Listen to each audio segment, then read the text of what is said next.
दोस्तों, क्या आप जानते हैं कि वह कौन सी महिलाएं हैं जिनके भाग्य में पुत्र नहीं होता है और उसे पूरी जिंदगी निसंतान रहना पड़ता है? और इसके साथ ही वो कौन से काम हैं जो एक पतिव्रता महिला को अपने जीवन में कभी नहीं करना चाहिए, अन्यथा उसे इसका परिणाम भुगतना पड़ता है? यदि आपको पुत्र की प्राप्ति नहीं होती है तो दोस्तों, इस वीडियो को पूरा जरूर देख लें। तो जैसे कि दोस्तों, एक बार की बात है, माता पार्वती भगवान शिव जी से मिलने कैलाश पर्वत पर गई और भगवान शिव से बोली, हे प्रभु, आज मैं आपसे 3 प्रश्नों के उत्तर पूछने आई हूं। तब भगवान शिव कहते हैं, हे देवी, आप निश्चिंत हो के मुझे अपने तीनों प्रश्न बताएं, मैं आपके प्रश्नों का उत्तर अवश्य दूंगा। तब माता पार्वती प्रश्न बताते हुए कहती हैं, हे प्रभु, मेरा पहला प्रश्न यह है कि वह स्त्री कौन सी स्त्री है जिसके भाग्य में पुत्र नहीं होता, और मेरा दूसरा सवाल यह है कि वह स्त्री कौन है जो समय से पहले विधवा हो जाती है और पति के बिना दुखमय जीवन जीती है, और मेरा तीसरा सवाल यह है कि वह कौन सी महिला है जो अपने पति के होते हुए भी दुखी जीवन जीती है और उसे अपने जीवन में कभी सुख नहीं मिलता है। तो दोस्तों, तब भगवान शिव जी ने माता पार्वती के तीनों प्रश्नों को सुनकर कहा, हे देवी, मैं तुम्हें एक कहानी सुनाता हूं जिसे सुनने के बाद तुम्हें तुम्हारे प्रश्नों का उत्तर मिल जाएगा, लेकिन तुम्हें इस कथा को बहुत ध्यान से सुनना पड़ेगा। तब माता पार्वती कहती हैं, हे प्रभु, तुम कहानी सुनाओ, मैं पूरा ध्यान लगाकर कहानी सुनूंगी। तो दोस्तों, फिर कहानी सुनाते हुए भगवान शिव कहते हैं, एक समय की बात है, एक गांव में रामेश नाम का एक अमीर व्यापारी रहता था। व्यापारी के 2 बेटे थे और दोनों शादीशुदा थे। व्यापारी और उसकी पत्नी दोनों ही बहुत दुष्ट स्वभाव के थे। व्यापारी का बड़ा बेटा और उसकी पत्नी बहुत क्रोधित हुए। वह भी दुष्ट स्वभाव का था, लेकिन सेठ का छोटा बेटा बहुत अच्छे स्वभाव का था और उसकी पत्नी भी बहुत अच्छे स्वभाव की थी, और वह घर का सारा काम अकेले ही करती थी और बाद में घर में सभी के कपड़े भी धोती थी। ये सब करने से सेठ की पत्नी और बड़े बेटे की पत्नी भी हमेशा उसका अपमान करती रहती थी। कहानी को आगे बताते हुए भगवान शिव कहते हैं, हे देवी, सेठ की बड़ी बहू को एक बेटा हुआ और छोटी बहू को एक बेटी हुई। सेठ की पत्नी हमेशा उस बेटी का अपमान करती रहती थी, वह छोटी बहू को ताना मारती थी। तब भगवान शिव ने आगे की कहानी सुनाते हुए कहा, हे देवी, अब मैं उस सेठ की छोटी बहू हूं और उस व्यापारी की कहानी अच्छे से बताऊंगी, क्योंकि उनकी छोटी बहू की कहानी आपको आपके पहले सवाल का जवाब दे देगी कि वह कौन सी महिला है जिसके भाग्य में बेटा नहीं है। तो इस कहानी को ध्यान से सुनो। वह उस अमीर आदमी की पत्नी थी। वह पहले से ही बहुत दुष्ट स्वभाव की थी और उसके दुष्ट स्वभाव के कारण घर के सभी लोग उससे बहुत परेशान रहते थे, और वह अपनी छोटी बहू को भी बहुत परेशान करती थी। उसे परेशान करने में उसे मजा आता था। सेठ की छोटी बहू, उसका नाम अनिता था, और वह बेचारी घर का सारा काम करती थी। फिर भी सेठ की पत्नी उसे हमेशा बहुत परेशान करती थी। चाहे वह घर का कितना भी काम करती हो, सेठ की पत्नी उसे हमेशा डांटती थी। एक दिन जब अनिता घर में झाड़ू लगा रही थी, झाड़ू लगाते समय सेठ की पत्नी बोली, इतनी देर हो गई और तुम अभी तक झाड़ू भी नहीं लगा पाई। मैं मंदिर जा रही हूं और जब तक वहां से लौटूंगी खाना तैयार हो जाएगा, मैं वापस आते ही खाऊंगा। दोस्तों, फिर उस बेचारी को घर की सफाई करनी थी। ऐसा करने के बाद वह खाना बनाने लगी, और खाना बनाते समय वह मन ही मन सोच रही थी कि मैं घर का इतना सारा काम करती हूं, फिर भी मेरी सास है, हमेशा मुझे डांटते हैं। वह मेरे साथ रहती है और हमेशा मुझे परेशान करती रहती है, कभी प्यार से बात नहीं करती और मुझसे घर का सारा काम करवाती है। अनिता यही सब सोच रही थी, तभी उसे दरवाजे पर दस्तक सुनाई दी। उसने सोचा कि अभी खाना भी तैयार नहीं हुआ है और लगता है मेरी सास आज मंदिर से जल्दी लौट आई है। तभी अनिता ने दरवाजे के पास जाकर दरवाजा खोला तो देखा कि दरवाजे के बाहर एक साधु महाराज खड़े हैं। तब वह साधु महाराज अनिता से कहते हैं, बेटी, मुझे कुछ खाने को दे दो, मैं बहुत परेशान हूं, मुझे भूख लगी है। तो अनिता ने कहा, महाराज, मैं आपको खाना खिला देती, लेकिन मेरी सास बहुत बुरे स्वभाव की है, वह मुझे बहुत डांटती है और वह अभी मंदिर गई है। वह मंदिर से लौट रही होगी, अगर वह आएगी और मुझे तुम्हें खिलाते हुए देख लेती है, अगर तुम इसे ले जाओगे तो वह मुझे बहुत मारेगी, इसलिए मैं तुम्हें खाना नहीं खिला सकता। तब संत ने कहा, बेटी, मुझे थोड़ा सा ही खाना दे दो, मैंने सुबह से कुछ नहीं खाया है। संत की यह बात सुनकर अनिता को दया आ जाती है और वह संत से कहती है, महाराज, आप आइए अंदर, मैं तुम्हें खाना देती हूं। दोस्तों, तभी साधु अंदर आए और अनिता ने उन्हें खाना दिया। साधु भोजन कर रहे थे, तभी अचानक अनिता की सास मंदिर से बाहर आ गई। वह घर आती है और साधु को भोजन करते देखकर कहती हैं, ये मेरा घर है, कोई रेस्टोरेंट नहीं है कि सभी लोग यहाँ आते हैं और खाना खाते हैं और चले जाते हैं।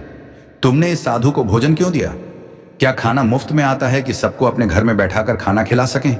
तुम मुझे खाना खिलाते रहो। यह कहते हुए उसने साधु को धक्का देकर अपने घर से बाहर निकाल दिया और उसका खाना उठाकर बाहर फेंक दिया। फिर उसने अनीता से कहा, तुमने इस साधु को क्यों खाना खिलाया? क्या तुम्हें पता है कि खाना कितना महंगा है? लोग क्या करेंगे? अभी घर पर खाना खाओ। अनीता ने डरते हुए कहा कि संत बहुत भूखे थे, इसलिए मैंने उन्हें खाना दे दिया और मैंने उन्हें अपने हिस्से का खाना दे दिया है, इसीलिए मैं आज खाना नहीं खाऊंगी। और आप इतना गुस्सा क्यों हो रहे हैं? मैंने उन्हें अपने हिस्से का खाना दे दिया है। दोस्तों, यह सुनकर उसने राहत की सांस ली। गुस्से में उसने अनीता को घर से बाहर धकेल दिया और कहा, चले जाओ, तुम्हें अब इस घर में रहने की जरूरत नहीं है और फिर कभी मेरे घर मत आना। तब अनीता दरवाजे पर बैठकर रोने लगी, लेकिन उसकी सास ने दरवाजा बंद कर दिया, नहीं खोला। और फिर अनीता ने सोचा कि अब उसे यहां से अपनी मां के घर जाना होगा। फिर वह अपनी मां के घर जाने लगी। तभी बीच रास्ते में एक घना जंगल है। अनीता भूखी प्यासी अपनी मां के घर जा रही थी। तभी बारिश होने लगती है। तभी अनीता उसी जंगल में एक पेड़ के नीचे बैठ जाती है, लेकिन फिर भी बारिश की बूंदें उस पर गिरती रहती हैं और वह भीगने लगती है। तभी उसे एक और पेड़ दिखाई देता है। उसने एक बड़ा पेड़ देखा जो काफी बड़ा था, इसलिए बारिश से बचने के लिए वह उस बड़े पेड़ के नीचे जाकर बैठ गई और रोने लगी। तभी उस जंगल में एक साधु बारिश से बचने के लिए उस पेड़ के नीचे आ गए। अनीता को रोता देख संत अनीता ने पूछा, बेटी तुम क्यों रो रही हो? तब अनीता ने संत को सारी बात बताई। संत ने कहा कि वे लोग तुम्हें इसलिए परेशान करते हैं क्योंकि तुम्हारे अभी तक कोई पुत्र नहीं हुआ है, लेकिन तुम चिंता मत करो, मैं तुम्हें एक पर्ची दे रहा हूं जिसमें तुम्हें पुत्र की प्राप्ति होगी। इसका उपाय लिखा हुआ है। तब संत ने उसे एक कागज की पर्ची दी और कहा कि अगर तुम इसमें लिखे उपाय को पूरी श्रद्धा से करोगे तो तुम्हें अवश्य ही पुत्र रत्न की प्राप्ति होगी। इतना कहकर संत वहां से चले गए। तब अनीता मन ही मन सोचने लगी कि अगर मुझे भी बेटा हो जाए तो ससुराल में मुझे बहुत सम्मान मिलेगा और मेरी सास भी मेरा बहुत सम्मान करेंगी। वह यही सोच रही थी कि अचानक बारिश रुक गई। वह वहां गई और पर्ची खोलकर पढ़ी। वहां लिखा था कि पुत्र प्राप्ति के लिए स्त्री को हमेशा अपने पति के बाईं ओर सोना चाहिए। पर्ची पर आगे लिखा था कि मासिक धर्म के पहले 4 दिनों के दौरान एक पुरुष और एक महिला के बीच संबंध बनाने से पुरुष रोग हो सकते हैं, इसीलिए मासिक धर्म के पहले 4 दिनों में पति पत्नी को संभोग नहीं करना चाहिए। यदि वे मासिक धर्म के 5वें दिन संभोग करते हैं तो बेटी पैदा होती है। 6ठे दिन संभोग करने से पुत्र का जन्म होता है और यदि वे मासिक धर्म की 10वीं रात को संभोग करते हैं तो इससे बहुत अच्छे पुत्र की प्राप्ति होती है। फिर उस पर्ची पर लिखी सारी बातें पढ़कर अनीता मन ही मन सोचने लगी कि अब मैं इसी जंगल में रहूंगी। और फिर उसने जंगल में एक झोपड़ी बनाई और वहीं रहने लगी। दोस्तों, कुछ दिनों के बाद उसका पति उसे ढूंढते हुए उसी जंगल में आ गया। मैं अनीता के पास पहुंची और उसे घर आने के लिए कहा। तब अनीता ने उसे पर्ची के बारे में पूरी बात बताई और कहा कि अब मैं तब तक यहीं रहूंगी जब तक मुझे बेटा नहीं हो जाता। यह सुनकर उसका पति भी उसके साथ जंगल में रहने लगा और फिर अनीता ने मासिक धर्म की 10वीं रात को अपने पति के साथ संभोग किया और वह गर्भवती हो गई। फिर सुबह उठकर नहाकर निकली और फिर अनीता पूजा करने बैठी थी। तभी उसका पति लकड़ी काटकर चला गया और तभी एक भयानक तूफान आया जिसकी वजह से उसकी झोपड़ी उड़ गई और तेज बारिश शुरू हो गई। बारिश से बचने के लिए अनीता उसी बड़े पेड़ के नीचे जाकर बैठ गई, लेकिन वहां 2 राक्षसियां रहती थीं जो उस समय बाहर गई हुई थीं। थोड़ी देर बाद वह दोनों राक्षसियां पेड़ पर आकर बैठ गईं। दोस्तों, अनीता उसी पेड़ के नीचे बैठी थी। तभी वह राक्षसियां आपस में कहने लगीं, चलो सुनहरे द्वीप पर चलते हैं। तब दूसरी राक्षसी ने कहा, लेकिन हम कैसे जाएंगे? तब पहली राक्षसी ने कहा कि इसमें कौन सी बड़ी बात है, मैं अभी इस पेड़ को उड़ा दूंगी, हम इसके साथ चलेंगे। इतना कहकर दोनों राक्षसियां उस पेड़ पर बैठ गईं और के द्वीप की ओर छोड़ दिया गया। सोना उसी पेड़ के नीचे पेड़ की जड़ पर अनीता भी बैठी थी, इसलिए वह भी उनके साथ उड़ने लगी। लेकिन राक्षसी को यह नहीं पता था कि उसी पेड़ के नीचे एक औरत भी है। फिर थोड़ी ही देर में दोनों राक्षसियां स्वर्ण द्वीप पर पहुंच जाती हैं। तभी दोनों राक्षसियों को भूख लगती है। जब वे दोनों डर गए तो पेड़ से नीचे उतरे और शिकार करने चले गए। फिर जब अनीता पेड़ की जड़ से नीचे उतरी तो कर्रर ने सोने के टापू पर कदम रखा तो उसने देखा कि हर तरफ सोना ही सोना है। अब वह जल्दी से अपने पल्लू में सोना भरने लगी और जितना हो सके उतना सोना भर लिया और फिर वापस उसी पेड़ की जड़ के पास गई और देखा कि वहां सोने के अलावा कुछ भी नहीं था। वे बैठ गए और फिर कुछ देर बाद दोनों राक्षसियां शिकार करके वापस आईं और पेड़ के ऊपर बैठ गईं और फिर दोनों ने एक दूसरे से कहा कि चलो अब यहां से चलते हैं। और फिर कुछ ही देर में दोनों राक्षसियां वहां पहुंच गईं। पेड़, फिर निकिता, फिर वह पेड़ की जड़ पर तब तक चुपचाप बैठी रही जब तक दोनों राक्षस वहां से चले नहीं गए। फिर भगवान शिव आगे की कहानी सुनाते हुए माता पार्वती से कहते हैं, हे देवी, अब कहानी ध्यान से सुनो, क्योंकि यहीं से तुम्हें पता चलेगा कि कौन सी स्त्री सबसे अच्छी है। स्त्री के भाग्य में पुत्र होना नहीं होता है। तब माता पार्वती कहती हैं, हाँ प्रभु। तब भगवान शिव कहते हैं, कुछ देर बाद वे दोनों राक्षस वहां से चले गए और फिर निकिता उस सोने को लेकर पेड़ की जड़ से नीचे आई और चल दी। ये सब सोचकर मैं सोना लेकर अपने घर चली जाऊंगी और मेरे ससुराल वाले इतना सारा सोना देखकर खुश हो जाएंगे और मुझे परेशान करना बंद कर देंगे और मुझसे घर का काम भी नहीं करवाएंगे। निकिता जब यह सोच रही थी तो उसके पति ने कहा, वह भी जंगल से लकड़ी काटकर वापस आया और निकिता से पूछा, तुम्हारे पास इतना सोना कहां से आया? तब निकिता ने उसे राक्षस के बारे में पूरी बात बताई और कहा कि चलो अब घर चलते हैं। तब उसके पति ने कहा, ठीक है, और फिर दोनों घर चले गए। घर पहुंचकर राधिका ने सारा सोना अपनी सास को दे दिया। इतना सारा सोना देखकर उसकी सास बहुत खुश हुई और उससे पूछने लगी कि तुम्हारे पास इतना सोना कहां से आया? फिर निकिता ने वह सोना अपनी सास को दे दिया। उसने राक्षस के बारे में सब कुछ बताया। फिर उसकी सासें सारा सोना छीन गईं और उसके बाद उसने निकिता से कहा, इतने कम सोने से क्या होगा? जब वहां बहुत सारा सोना था तो तुम्हें और सोना लाना चाहिए था, क्यों लाए? तुम इतना कम सोना लाई। तब राधिका बोली, मां इतना सोना है, मैं और लाती तो क्या होता? तब उसकी मां ने कहा, तुम्हें और सोना लाना चाहिए था ताकि हमारी 7 पीढ़ियां बैठकर खा सकें और फिर भी सोना खत्म न हो। अब तुम देखना, इस बार मैं जाऊंगी और ढेर सारा सोना लेकर आऊंगी। राधिका ने कहा, नहीं मां, तुम्हें वहां नहीं जाना चाहिए, वहां जान का खतरा है। तो उसकी मां ने कहा, नहीं, मैं जाऊंगी और वहां बहुत सारे हैं, मैं सोना ले आऊंगी। दोस्तों, इसी तरह उसकी सासों ने उसकी बात नहीं सुनी और उसी जंगल में पहुंच गई और उसी पेड़ के नीचे बैठ गई जहां कुछ दिन पहले निकिता बैठी थी। फिर कुछ देर तक निकिता की सांसें पेड़ की जड़ पर ही बैठी रहीं और कुछ देर बाद दोनों राक्षसियां वहां आईं और उसी पेड़ पर बैठ गईं। फिर एक राक्षसियां कहने लगीं कि चलो आज हम स्वर्ण द्वीप पर न जाकर नदी के तट पर चलते हैं जहां हम मछलियां खाएंगे। और यह कहकर वह पेड़ के साथ नदी की ओर चलने लगी। तभी उसकी सांसें रुक गईं। अचानक वह बोली, तुम दोनों पेड़ को सोने के द्वीप पर क्यों नहीं ले जा रहे हो? तभी दोनों ने उसकी सांसें देखीं और उसकी सांसें सोचने लगीं, मैंने क्या कहा? अब इस राक्षसी को पता चल जाएगा कि इस पेड़ पर कोई और भी है। वे दोनों देखा कि उस पर एक स्त्री बैठी है, तो वे दोनों पेड़ को बहुत जोर से हिलाया जिससे महिला पेड़ से नीचे गिर गई और उसकी मौत हो गई।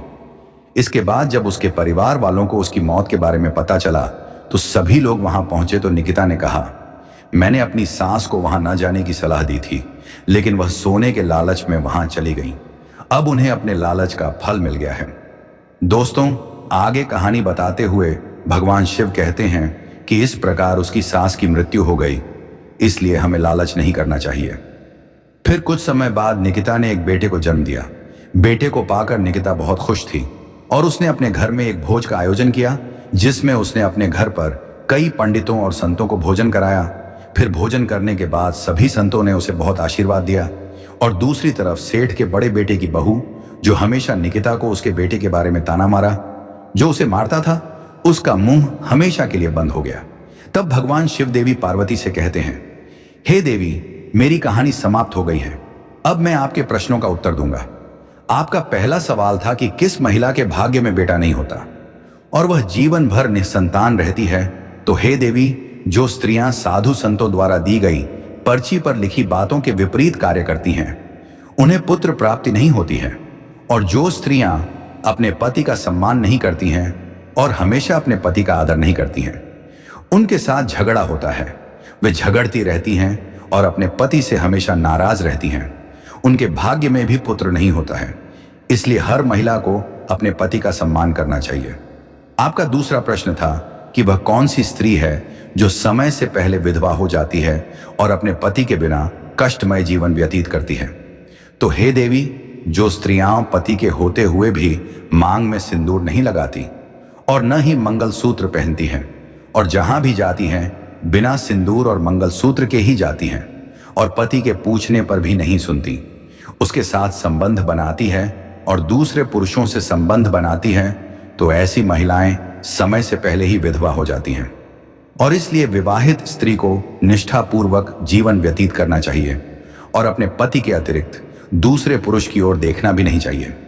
हे देवी, आपका तीसरा सवाल था कि वह कौन सी महिला है जो पति के होते हुए भी दुखी जीवन जीती है और अगर उसे अपने जीवन में कभी सुख नहीं मिलता है तो समझ लें कि ये वही महिलाएं हैं जो सुबह देर तक सोती हैं और 8 बजे के बाद उठती हैं।